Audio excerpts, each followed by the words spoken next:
Hello students, good morning to all of you. I am Ramir Yadav sir, physics faculty. Dear students, in our today lecture we discuss about most important topic theoretical as well as numerical portion, cross और vector product. ठीक है, सो बेटे heading बना लीजिए सभी बच्चे. Cross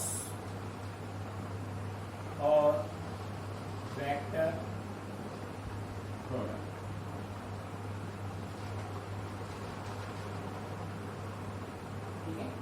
बेटे cross और वेक्टर प्रोडक्ट आप मान लीजिए कि आपके पास कोई दो वेक्टर हैं ए और बी. इन दोनों वेक्टर ए और बी का जो क्रॉस प्रोडक्ट या वेक्टर प्रोडक्ट होगा वो एक सिंगल वेक्टर होगा जिसको हम नाम देते हैं सी. ठीक है, so we can say that the cross और vector product of two vector A and B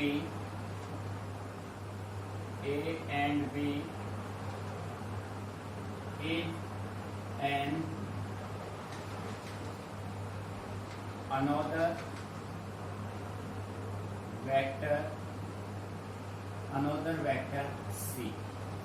vector C whose magnitude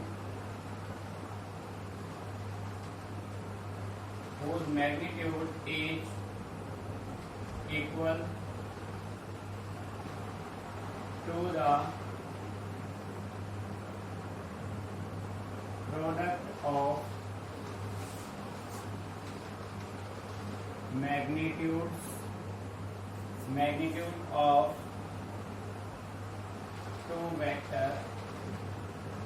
of two vectors and sine of smaller angle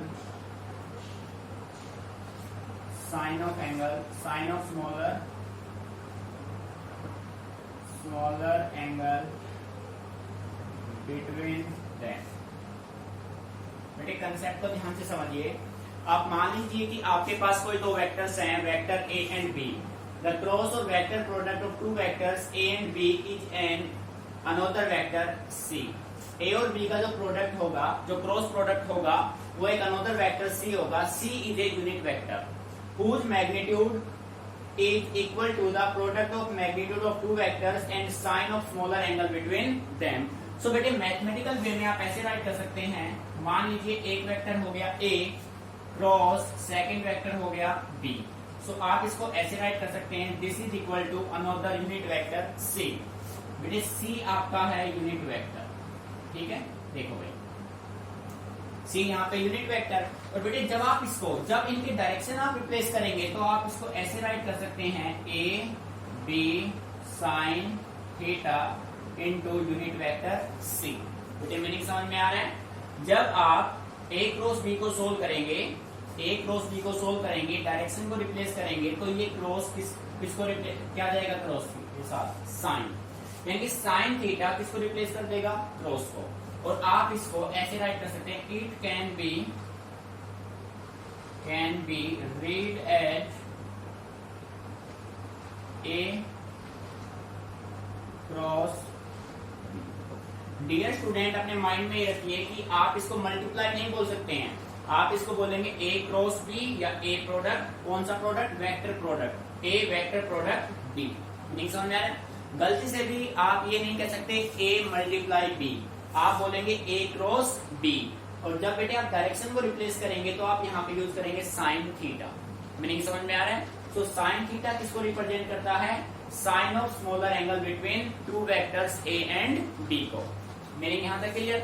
अब बेटे देखो वेक्टर ए वेक्टर बी का जो cross product है वो अपना एक अनोदर यूनिट वेक्टर सी के इक्वल है. बात समझ में आ रही है. अब बेटे यूनिट वेक्टर सी जो है उसका जो डायरेक्शन है वो आपको कैसे मिलेगा, तो आप कह सकते हैं the direction of unit vector C is given by point number 1 right hand thumb rule, right hand thumb rule. अब बेटे देखो, राइट हैंड थंब रूल आप 10 से पढ़ते आ रहे हैं। आप मान लीजिए कि आपके पास ये कोई एक स्ट्रेट करंट कैरिंग कंडक्टर है। इस स्ट्रेट करंट कैरिंग कंडक्टर को आपने अपने राइट हैंड में होल्ड किया, तो ये जो कर्ल द फिंगर है ये डायरेक्शन ऑफ करंट होगा, और कर्ल द फिंगर किसका डायरेक्शन देगा? मैग्नेटिक फील्ड का देता है।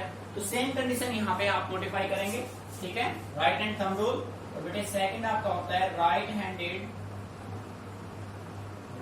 हैंडेड स्क्रू रूल, ठीक है भाई। बेटे ये दो रूल हैं जिनके हेल्प से आप यूनिट वेक्टर सी के डायरेक्शन को फाइंड आउट कर सकते हैं, right hand thumb rule and right hand screw rule. Meaning समझ में आ गया? अब बेटे अब हम बात करते हैं एग्जांपल ऑफ क्रॉस प्रोडक्ट।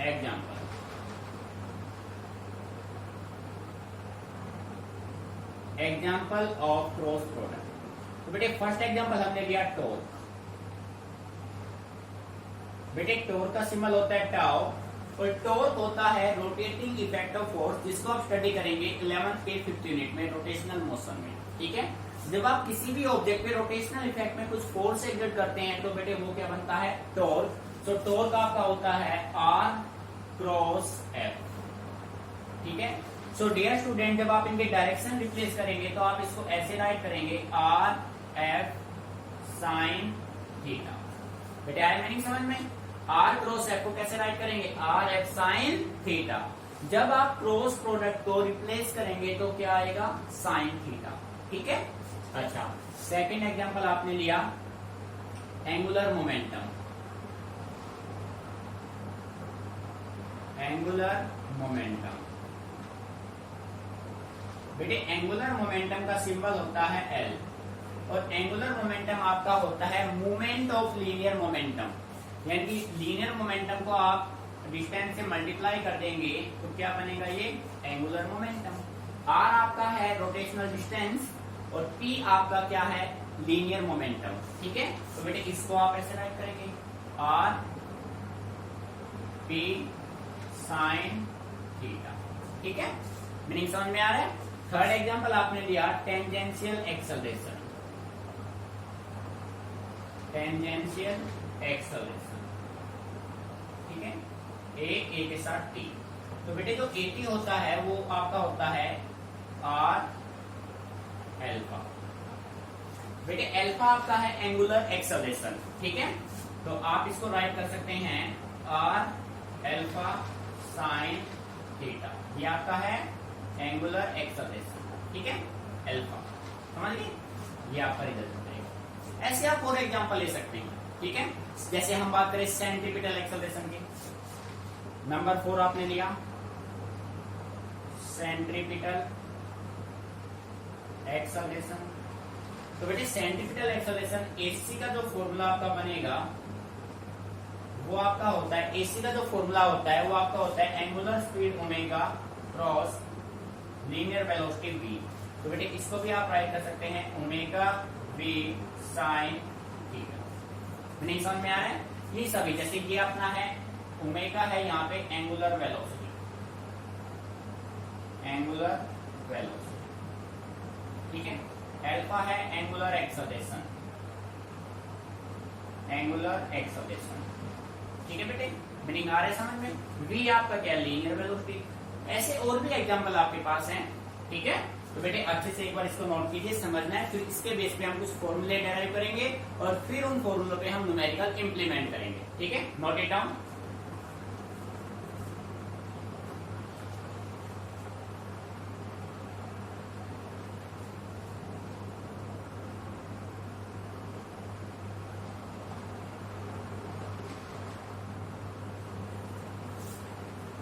तो बेटे यहाँ तक बेसिक क्लियर हो गया। अब हम बात करते हैं प्रॉपर्टीज ऑफ क्रॉस और वेक्टर प्रोडक्ट, ठीक है।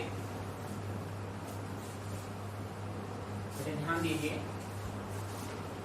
अच्छे समझना है ताकि न्यूमेरिकल में आपको कोई प्रॉब्लम ना हो, ठीक है। देखो अब हम बात करते हैं प्रॉपर्टीज ऑफ क्रॉस और वेक्टर प्रोडक्ट, इनके प्रॉपर्टीज के बारे में।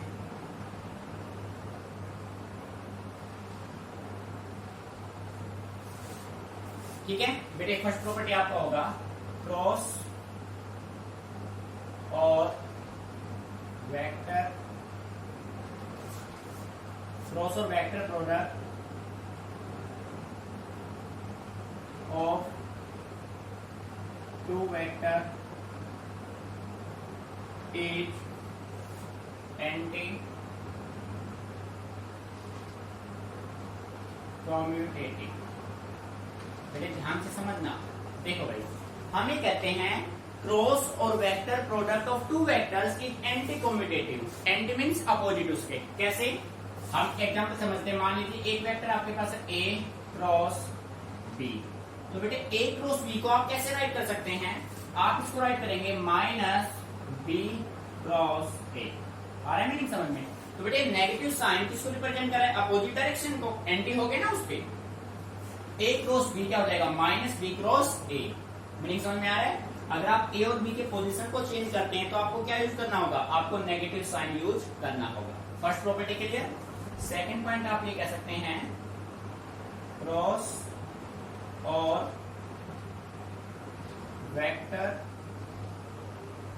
Product of two vector is distributive.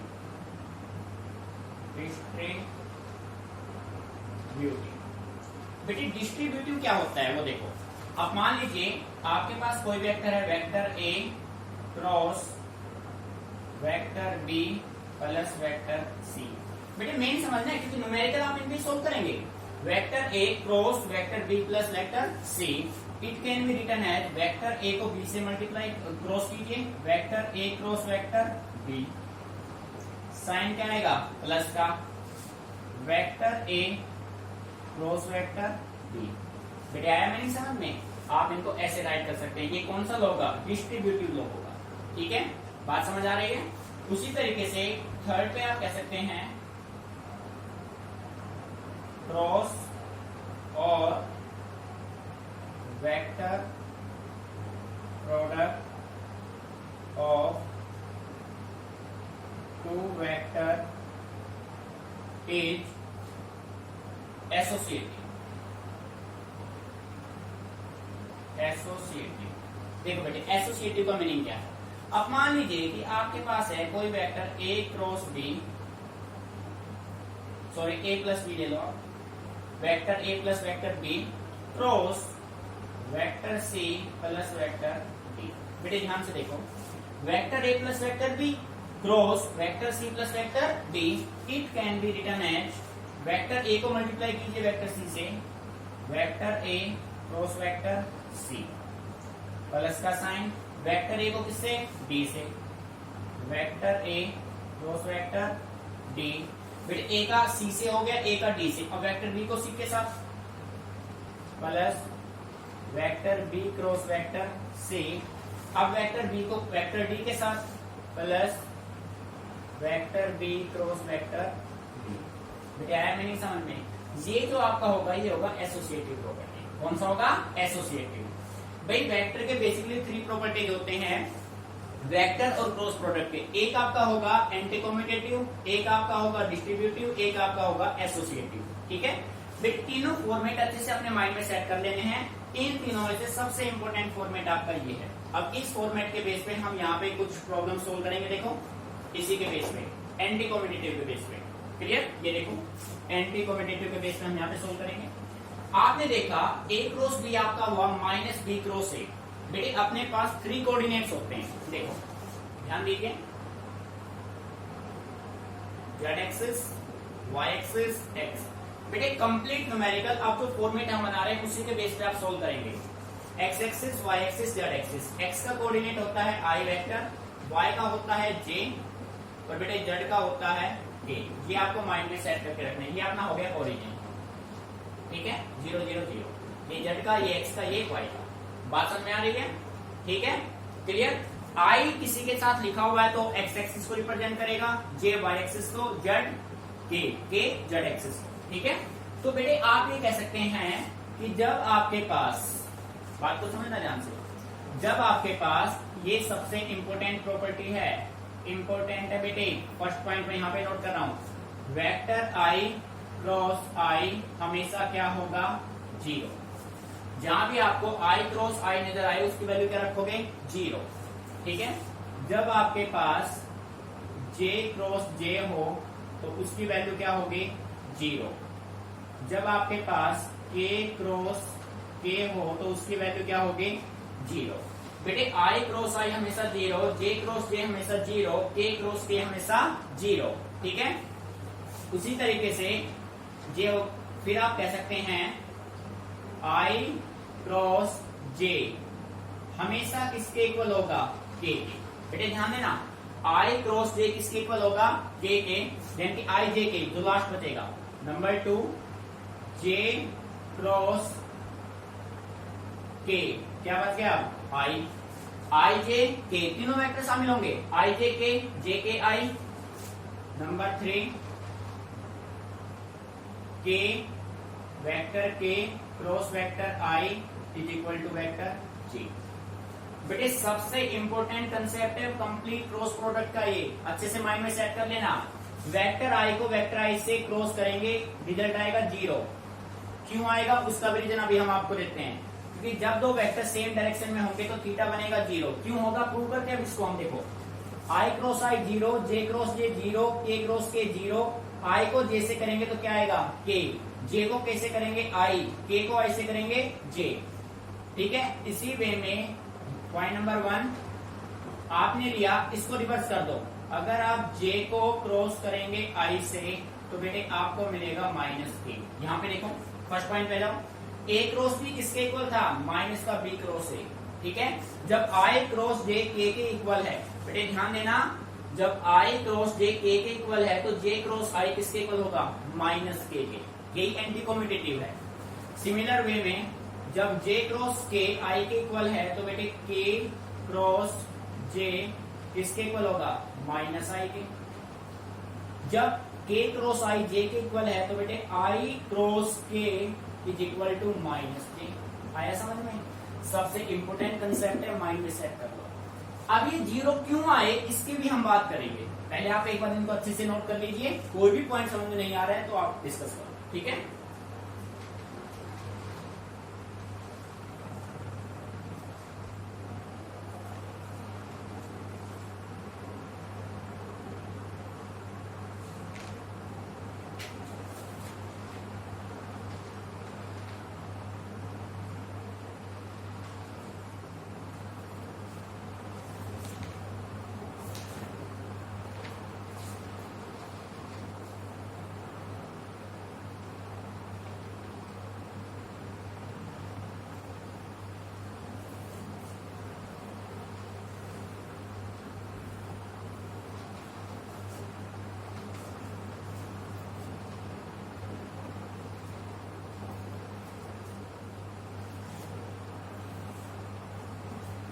तो बेटे मैं इसको रख कर रहा हूं, उसको हम प्रूव करेंगे। अब हम प्रूव करेंगे कि आई क्रॉस आई जीरो क्यों हुआ। देखो भाई सबसे इंपॉर्टेंट प्रॉपर्टी आपका एंटी कॉम्पिटिटिव, बेटे ध्यान रखना। अब देखो अब हम उसको प्रूव करेंगे कि भाई आई क्रॉस आई जीरो क्यों हुआ। बेटे देखो and we know that vector A cross vector B अपना किसके इक्वल होगा, vector A B sine theta. ये अच्छे से क्लियर है ना। ठीक है। अब हम लगा देते हैं इसमें कुछ स्पेशल केस, स्पेशल केसेस। देखो बेटे ध्यान से, point number 1 when A and B are parallel to each other. बेटे जब दो वेक्टर, ये वेक्टर हो गया ए, ये वेक्टर हो गया बी, जब दो वेक्टर एक दूसरे के पैरेलल होंगे तो उनके बीच में थीटा क्या बनेगा, थीटा बनेगा 0 डिग्री। थीटा क्या बनेगा, 0। थीटा की वैल्यू यहां पे पुट करो, ए क्रॉस बी किसके इक्वल होगा, ए बी साइन थीटा। और बेटे थीटा की वैल्यू अपने पास क्या है, 0। साइन 0 की वैल्यू क्या होती है, 0। So dear student A cross B इसके इक्वल आ गया 0। It means it means vector I को जब आप आई से दोनों सेम डायरेक्शन में होंगे, दोनों एक्स एक्सिस में होंगे, तो आई क्रॉस आई किसके इक्वल होगा? 0। यानी फिर आप इस कंडीशन को फॉलो कर सकते हैं। तो क्या है मीनिंग समझ में? आई क्रॉस आई, जे क्रॉस जे और के क्रॉस के सब किसके बराबर होंगे? 0 के। प्रूव हो गया भाई, ठीक है। अब देखो बेटे second point, when A and B are anti parallel. बेटे एंटी पैरेलल होंगे ना, एंटी पैरेलल है तो दोनों एक्स एक्सिस पे एंटी पैरेलल में। तो ये देखो, ये हो गया वेक्टर A, ये हो गया वेक्टर B, तो थीटा बेटे कितना बनाएगा? 180 बनाएगा। थीटा कितना बनाएगा? 180।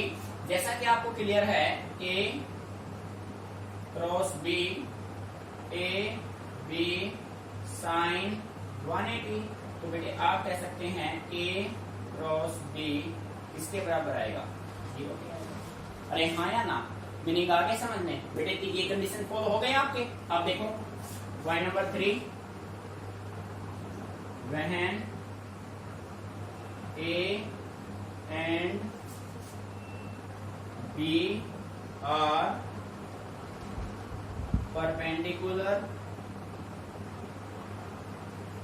परपेंडिकुलर, जब ए और बी परपेंडिकुलर होंगे तो बेटे ये देखो ऐसे बनेगा, ये वेक्टर बी ओरिजिन, ये वेक्टर ए। बेटे आप देखो, आप अच्छे से क्लियर है, ये आई है, ये आपका क्या है? जे। तो थीटा इनका क्या बनेगा? 90। इनके थीटा कितना बन गया? 90 बन गया।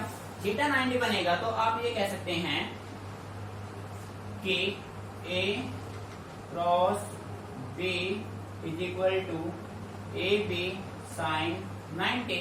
सो बेटे A क्रॉस B अपना किसके बराबर होगा?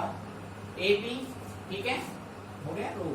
तो बेटे इस कंडीशन से, और AB अपना किसके बराबर था? यूनिट वेक्टर C के, यानी कि AB किसके बराबर होगा? I और J किसके बराबर आएंगे? K के। ये इस कंडीशन को फुलफिल करेंगे। मीनिंग आ रहा है समझ? बेटे हर एक प्रॉपर्टीज का हमारे पास प्रूफ है, हमें कुछ भी रटना नहीं है, कुछ भी कंसेप्ट, कोई भी कंसेप्ट रॉन्ग नहीं है, कुछ ये नहीं कि हमने ऐसा मान लिया, ऐसा कुछ नहीं है। हर एक चीज का हमारे पास प्रूफ है। मीनिंग समझ में आ रहा है? भाई आई क्रॉस आई 0 क्यों हुआ? उसका प्रूफ आपका ये रहा। जे क्रॉस जे, जब आई क्रॉस जे आपका के क्यों हुआ? उसका प्रूफ आपका ये रहा। ठीक है, इसका ये एंटी कॉम्यूटेटिव है, अपोजिट डायरेक्शन करेंगे, साइन पे जाएगा सबके साथ नेगेटिव। ठीक है, ये है एंटी कॉम्यूटेटिव, एंटी कॉम्यूटेटिव। ठीक है, तो बेटे बेसिक प्रॉपर्टीज आपके माइंड में अच्छे से सेट होने चाहिए, क्योंकि इन्हीं के बेस पर आप न्यूमेरिकल सोल्व करेंगे। ठीक है, सारे प्रॉपर्टीज अच्छे से एक बार कर लीजिए, कोई प्रॉब्लम आती है तो डिस्कस करो। ठीक है, अब कोई बता ये पूछे बेटे, देखो कोई कहेगा सर ए क्रॉस बी तो ए बी की इक्वल आ रहा है, ए क्रॉस बी अपना जैसे आई क्रॉस जे के इक्वल कैसे हो गया? भाई के की इक्वल इस वजह से हुआ क्योंकि आपने डेफिनेशन में कहा है कि वेक्टर ए और वेक्टर बी का जो क्रॉस प्रोडक्ट होगा वो एक अनोदर वेक्टर सी के बराबर होगा। तो उसी तरीके से आई और जे का क्रॉस प्रोडक्ट एक अनोदर वेक्टर के इक्वल होगा, जे और के का आई के इक्वल होगा। हाँ या ना? मीनिंग आगे समझ में? अपने पास 3 कोऑर्डिनेट है, 3 ही अपने पास वेक्टर आई जे एंड के। ठीक है, note it down, if any problem then ask me. समझना है बेटे, रटना नहीं, चीजों को माइंड में सेट करो अच्छे से।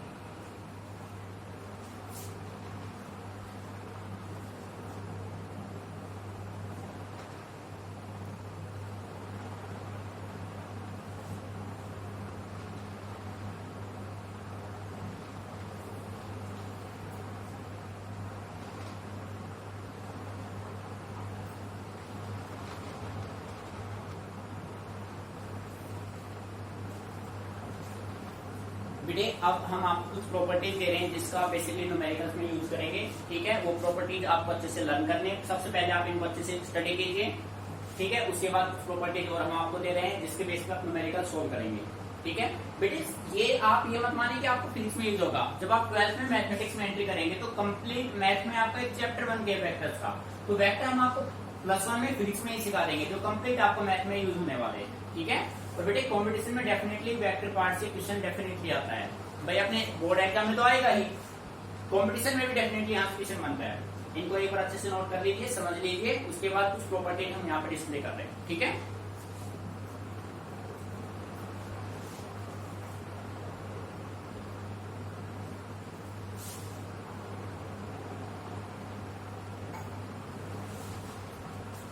बेटे ध्यान दीजिए, ये कुछ फैक्ट है क्रॉस प्रोडक्ट के बारे में जो कि काफी इंपॉर्टेंट है, न्यूमेरिकल्स में आपकी हेल्प करेंगे।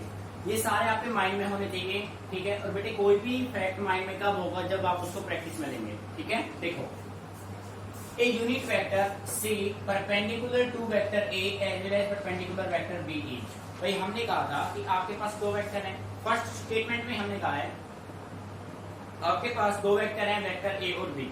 वेक्टर ए और बी का जो क्रॉस प्रोडक्ट होगा वो एक अनदर वेक्टर सी होगा, ठीक है। और बेटे जो सी होगा ना वो आपका यूनिट वेक्टर होगा। सी आपका क्या होगा, यूनिट वेक्टर।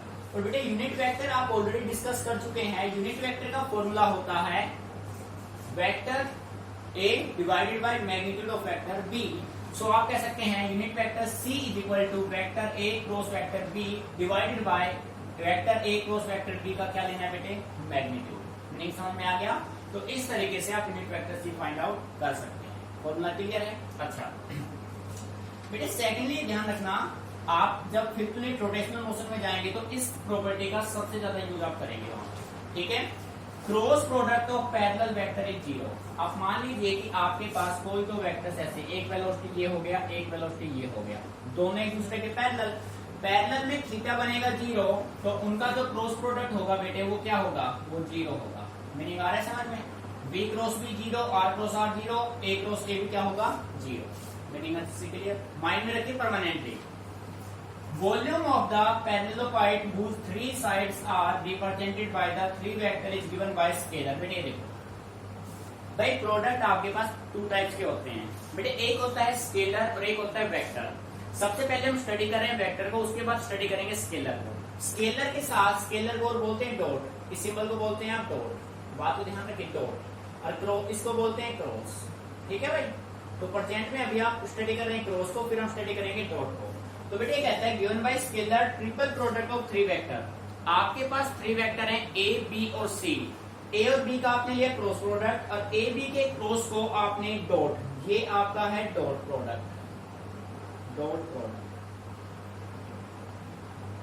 ठीक है। This small symbol, this symbol, ये आपका डॉट प्रोडक्ट। सो आप इसको राइट कर सकते हैं A dot B cross C, और we can say write C dot A cross B, ठीक है। यानी कि इस डॉट को आप बी के साथ भी ले सकते हैं और ए के साथ भी।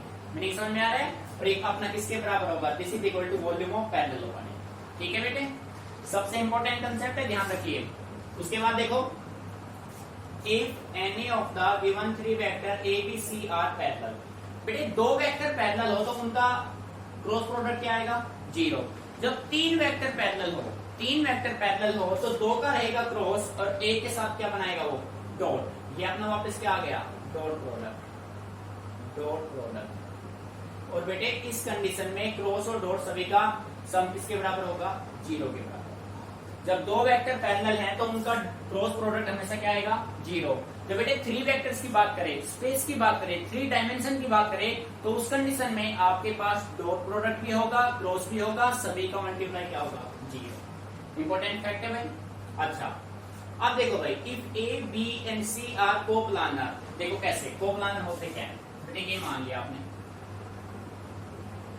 ये कंडीशन आपने बना लिया, vector A, vector B, vector C, vector E, vector D, ठीक है बेटे। वेक्टर ए बी सी, ए की प्लेन में जो वेक्टर्स होंगे वो कोप्लानर होते हैं। Vector along same, vector in the same plane are said to be coplanar. A B C coplanar है तो बेटे कोप्लानर जो वेक्टर्स होंगे ए डॉट, तीन वेक्टर आते ही, जब आपके पास दो वेक्टर हैं तो उसमें क्रॉस या डॉट कोई भी हो सकता है। जब आपके पास थ्री वेक्टर्स हैं तो उनमें डॉट भी होगा, उनमें क्रॉस भी होगा। तो बेटे उन सभी की वैल्यू क्या होगी, जीरो। मीनिंग समझ में आ रहा है? अच्छे से क्लियर? पॉइंट को माइंड में रखना, इंपोर्टेंट पॉइंट है।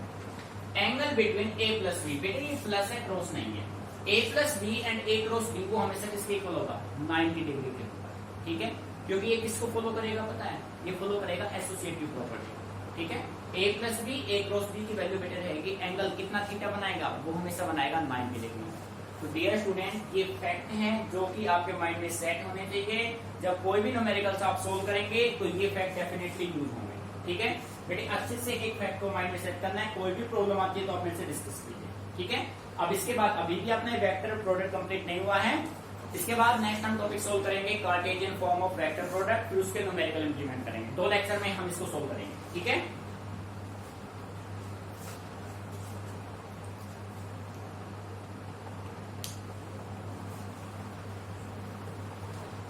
तो बेटे वेक्टर्स में आपको जो भी हमने करा दिया आपको अच्छे से स्टडी करना है कंप्लीटली। जो भी वेक्टर प्रोडक्ट और क्लोज प्रोडक्ट में पॉइंट हमने दिए हैं आपको सभी अच्छे से लर्न करने हैं। और बेटे फ्यूचर आप इनके बेस पे न्यूमेरिकल सोल्व करेंगे, कोई भी न्यूमेरिकल आपका नहीं रुकेगा। मैं गारंटी के साथ कह सकता हूँ। जिस बच्चे ने सारे पॉइंट माइंड में सेट कर लिए, और बेटे जितना आप प्रैक्टिस करोगे उतने ही ज्यादा टाइम तक ये पॉइंट आपके माइंड में रहेंगे। ठीक है, फैक्ट है सारे मान लीजिए।